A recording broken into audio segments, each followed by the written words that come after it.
What is up, everybody? It is Alex from Heavy New York, calling from the quarantine zone again, and this time we got Iver of Enslaved. Thank you so much for your time today, man. I appreciate it. No problem, man. Yeah. It's awesome to have you here. So the newest album is Utgard, which is officially a week old now. The record is absolutely awesome. How was the overall making of this album? Was there like a preconceived idea? Was there a lot of improvising? How did Utgard sort of come to be, to see the light of day? Well, it was Grytla and Ivar, the main guys. They kind of had the concept together before anything was written this time. So I think that actually it kind of colored the process a bit more than maybe on the previous albums, where the concept for the albums has been a bit more loose. Mm-hmm. Whereas this time it was kind of it was a bit more thoroughly conceived even before Ivar started writing the riffs. So it was pretty concise and efficient. Well, he started writing the first songs around the end of 2018. And then, of course, 2019 was pretty hectic for us with a lot of touring. We were in South America, and so I think it just over the course of the year, or into the fall, basically, he was writing the riffs, and then come August, I guess we started. Me and Grytla started working on vocal demos and stuff like that. So when it started getting dark in Norway, that's when we went into creative mode. There weren't the way Ivar writes the songs is that it's basically pretty well laid out riff-wise and the basic arrangements. Mm-hmm. So there's not a lot of improvising in the rehearsal space involved. It's, the demos are pretty close, except for there are no vocals on it, and of course we as musicians are we can add our interpretation of the programmed drums or the sketchy keyboards or guitar solos and stuff like that. So, but yeah, the whole process, I guess, it felt pretty efficient. We started recording proper, I guess, November 1st, and it was finished, the finished master was delivered on Christmas Day, I think. Oh wow, Merry Christmas. Yeah. Well, being that, I know that this was and correct me if I'm wrong, but this was the first full-length album you contributed to, right? I know that you've had some spots on, I know that you've done some collaborative efforts with the last record, E, and I know that you've, contributed to Enslaved before, but so when you officially joined Enslaved, were you looking at the previous albums being okay, this is how I have to play, or were you allowed to kind of bring a little bit of your own mix into Enslaved? Well, it was. It feels very organic because basically I've been producing them since 2010. Okay. So I've felt so integrated in everything that's been recorded and done in the studio and on the albums for them for the last 10 years. So it didn't really feel like I had to. I kind of knew how it had to end up, because there are a lot of things that Kato, the former drummer, did. That is also that was also precisely the way they wanted it, regardless of who was playing drums, I guess. So there are some things that will not change, I think, with Enslaved, regardless of who's playing the drums.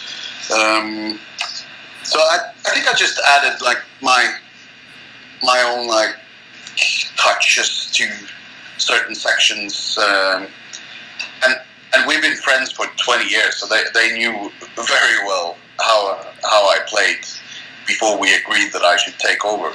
Yeah, it's funny too because I remember like I actually got into Enslaved a little bit later, like in 2009 or 2010, and I noticed like a difference in like the craftsmanship of Axima Ethica Odine to In Times and all the albums that came after that. So like it's interesting because I've noticed being that you've produced with them so long, it just seemed like a very organic process, and that it almost felt like it didn't even feel like a member change. It just felt like you were already part of the band for a while.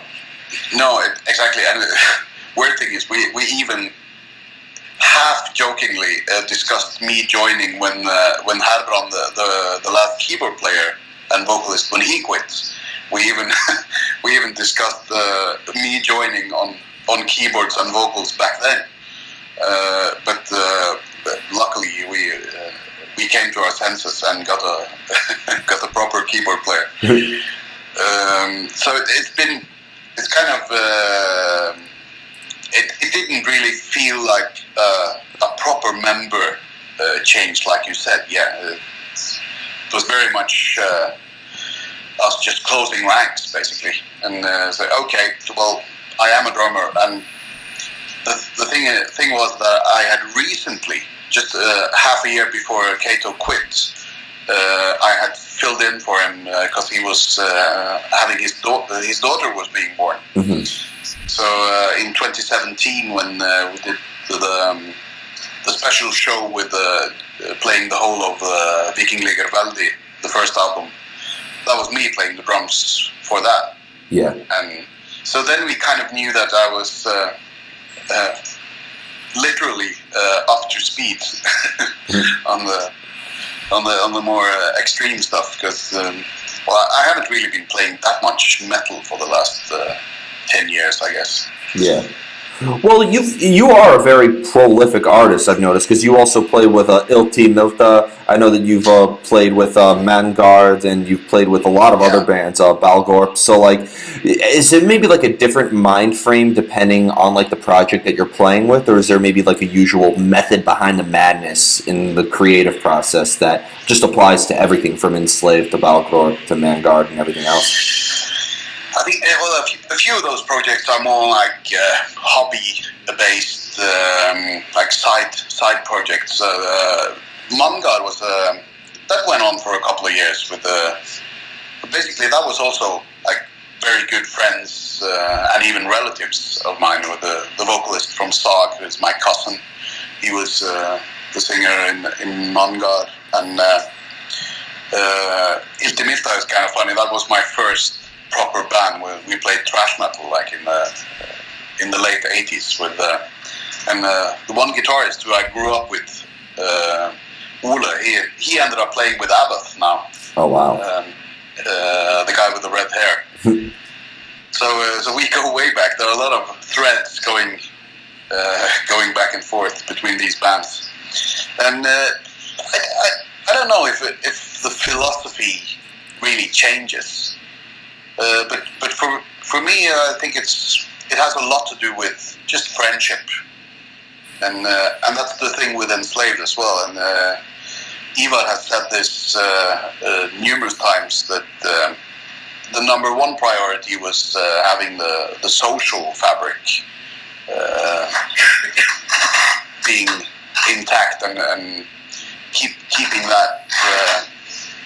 The social aspect of Enslaved almost has to come first, because there's much traveling and so much working together, and we already had established being friends for so many years that the friendship part of it and the social thing was already working. Yeah. So that's also, I guess, what made that seamless. And I guess as a musician, I see now that I end up, I'm not like your typical session guy, really, like jumping from project to project as a musician. I'm more a loyal band kind of guy. Yeah.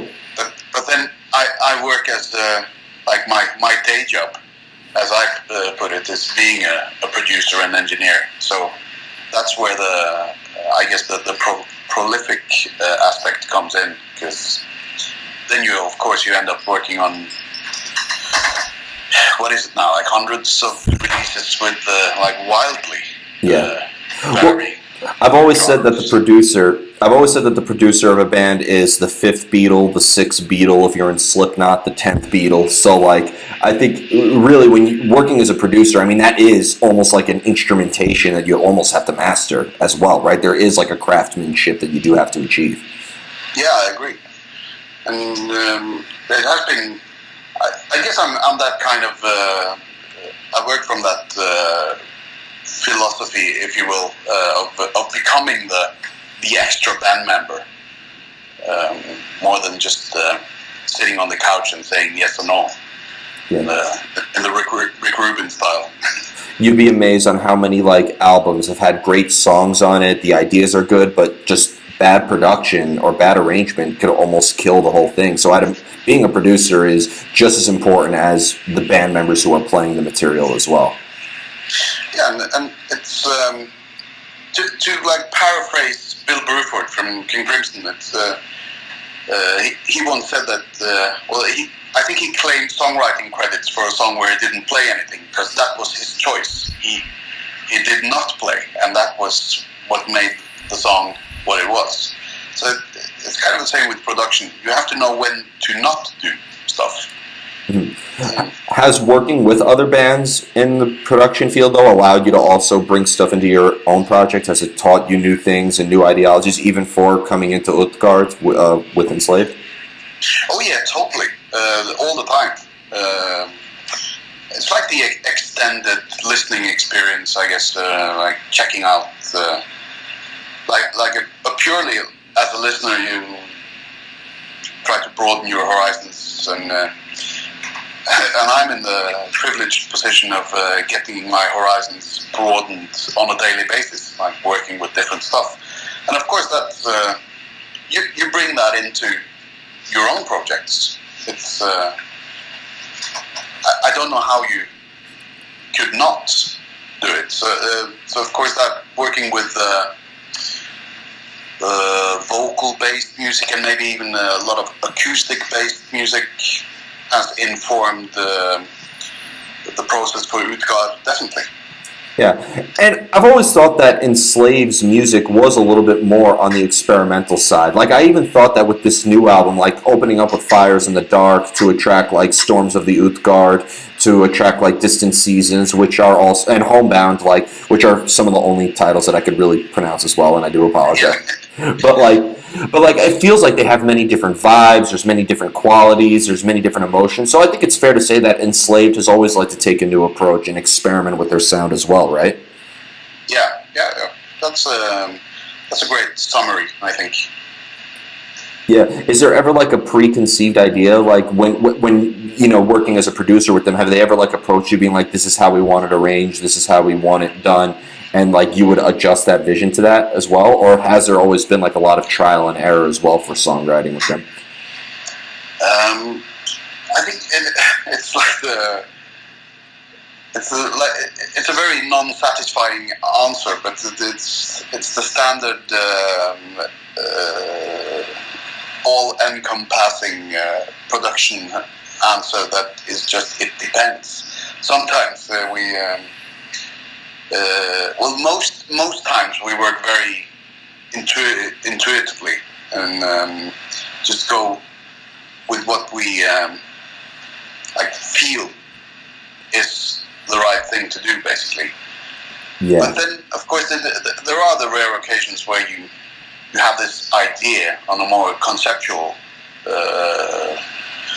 in a more conceptual sense, also sound-wise, where you like go for something that you try to achieve. So there's no standard way of working that. No, not with Enslaved either. Have they ever presented you the concepts and you had to like do a lot of research on the concepts before like you even started working on the music with them as well to kind of get a better idea of what needs to be done? Well, I don't know if I've had to, but I've always felt the interest when they presented like concepts and maybe if they have popped a reference to a band or something that I wasn't familiar with, then I would check that out just to out of interest. like partly because it would mean that I did my job better, and also just to like I said, broaden my own horizons. So yeah, definitely, both musically and on the lyrical concepts, because I think that helps, like being in touch with the philosophical and lyrical concepts. Kind of, it always colors in some way the choices you make with regards to sounds and maybe even sound effects and stuff like that. Yeah, it's almost like you want to work when you join a band, or even when you're working with the band, you kind of want to be indulging in the art itself, so you know how to approach it. If you just like, there can't be like a usual go-to mode or a usual like strategy that applies to producing all the time, right? I try to be open. I think we all, as humans, we have our ways, and it's very difficult not to get set in your ways. But I try to be on my toes as a producer and not bring too many preconceived ideas, like you say. Because I think as a producer, I think my main job is to help the artists make the record they want to make. It's not. I normally don't feel that this is my album to make, other than when I'm in the band myself. So it can be a challenge to juggle those roles. Yeah, absolutely. Like, you don't want to cross the line, but you don't want to fall too far behind the line either.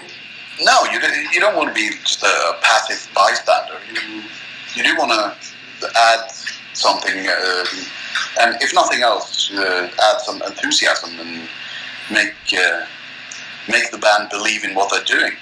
Yeah. As somebody who has seen Enslaved before numerous times, it's always like, a fun friendship experience, like what you were saying. So like, it's always so positive, it's great music, and I think what Enslaved does is really bring everybody together. I think the fans also play a role into what Enslaved is able to do as well. Definitely. And I think that's a luxury that I've had, being a friend and collaborator and now drummer, that I've also seen them live many times, like you have, before and like while working with them. So I've kind of had the luxury of seeing what the band is about. And I totally agree with you. It's a very communal experience, and a force of nature, basically. When they, I just remember seeing them so many times. When they went on, it was you could feel it. It was this just outlet of energy. Definitely. And the final question I actually wanted to ask you is as a drummer, just nerding out on like some drum stuff. I know that what you said with Utgard, there was a lot of riffs and a lot of music already arranged. But like, as a drummer, have you always needed music to lay down the drum patterns and the production, or percussion rather, or do you sometimes have a whole drum pattern laid down and maybe the band could write over that as well? I would say 90% it's the way you said, like the music is there and you do the drums to that, because I think that makes the most sense. When I started out, I ended up being a drummer because I was the crappiest on guitar. So I've never. I think I come from the more with a producer's ear, I guess. I wasn't too. Well, basically, I wasn't clever enough to figure out all those drum patterns that everyone else was doing. So I kind of always listened to the guitars or the song, the vocals first. So like stuff like the Beatles that I was a massive fan of when I was a kid. Like my first big kick was the Beatles, and it was only later when I had been in bands like for many years or several years that I kind of started to think about the fact that I hadn't really listened intently to the drums much, even though I was a drummer. So no, I really like to have music there before laying down the drums and figuring out what the drums are supposed to be doing. Well, be honest though. As a producer and a drummer, when you first hear the music without any percussion, you can tell me. You can tell me how off time is it before the drum? I've always said that the drums are like the glue that holds everything together. I'd imagine you've gotten some arrangements without drums before, and it's just completely out of time. Am I wrong? Yeah. Well, less and less actually, because everyone has a DAW and they do stuff to click tracks, and so more often than not nowadays, the demos can even end up sounding too sterile. Because maybe they just it's cut and paste so much that actually you end up having to bring more life into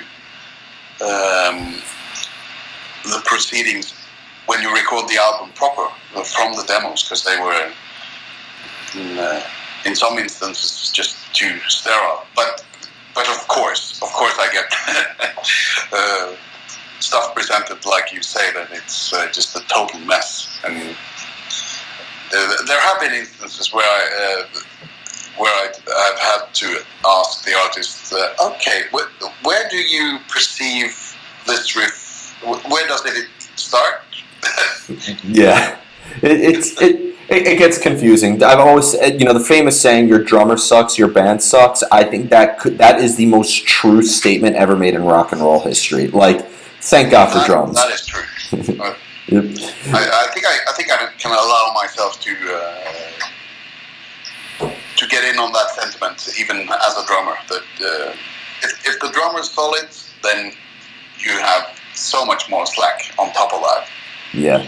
And it, on top of that, it's like the same thing for every genre. Like, if you're playing metal, it's going to be a completely different methodology than playing jazz or country or something like that. But with drums, I feel like it's always the same purpose in terms of you need to stay on time, you need to hold the song together, and a beat off could really alter the whole structure. So definitely, totally agree. And that's what so often when you kind of lose your focus and feel thrown off at a concert. If you're in the audience, it's because something's going on in the drums that don't hold it together. Yeah, like you said. Yep. Earlier this week, it was National Hug a Drummer Day, apparently. I think that's just a joke that they say in our local scene here. And but yeah, God bless the drummers and the drum techs as well, because it ain't easy. Oh yeah, let's not forget them, and especially now in this frustrating situation. Let's do a massive shout out to all the crew people. Yep. Absolutely. And every tour manager and sound guy that I've interacted with going to concerts, and crew, like everybody in the crew and stuff, are just as important as the band you see on stage. Yeah. So bless all of them, and thank you to each and every crew member for making every concert such a great experience for us. Hear, hear. Yep. So before we go, I'd like to thank you so much for your time today. Obviously, thanks to a certain virus that I'm not naming on my outlet. Obviously, shows aren't happening now, and I know that you guys will be hitting the road as soon as, everybody gets the okay. But is there maybe any live stream performances Enslaved is going to do, or anything else that you would like to promote for the immediate release of Utgard? Well, we've done, we've kind of been privileged to been able to do those live streams that we did during the summer. Well, now it's just hoping that we can make our way back to the States, which was in the calendars, and everything got cancelled just like for everyone else. I just hope that the clubs are there when we're able to travel again. Yeah, they'll be here. I mean, we'll get through this. Yeah. And I've said this before, that when this shit is finally over, regardless of when it is, we will enter the best era of music ever. That's what I'm predicting. It'll be so many bands, people will be more than ready. That's for sure. Oh my God, those mosh pits are going to be violent, though. Yeah. I'm gonna watch from the seats for a little bit. But thank you so much, everybody. We are here with Enslaved. Be sure to pick up Utgard out on Nuclear Blast if you haven't already. Absolutely kick ass. You do not want to miss it. This is Alex from Heavy New York, and we will see you next time.